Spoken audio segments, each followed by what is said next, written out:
Deputy commissioner Faisalabad Mohammad Ali की हिदायत पर assistant commissioner city Faisalabad Syed Ayub Bukhari की रात गए कैटल मार्केट में बड़ी कार्रवाई।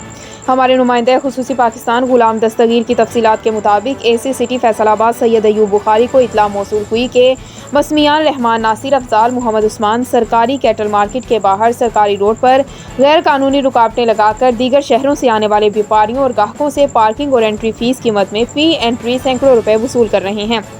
मौके पर पहुंचे तो देखा कि मुल्जिमान मज़कूरा बाला खुद को सरकारी ठेकेदार जाहिर करके कैटल मार्केट के बाहर सरकारी रोड और मुल्हिका प्राइवेट रकबे पर पार्किंग स्टैंड बनाकर लोगों से गैर कानूनी तौर पर रुकूम वसूल कर रहे थे।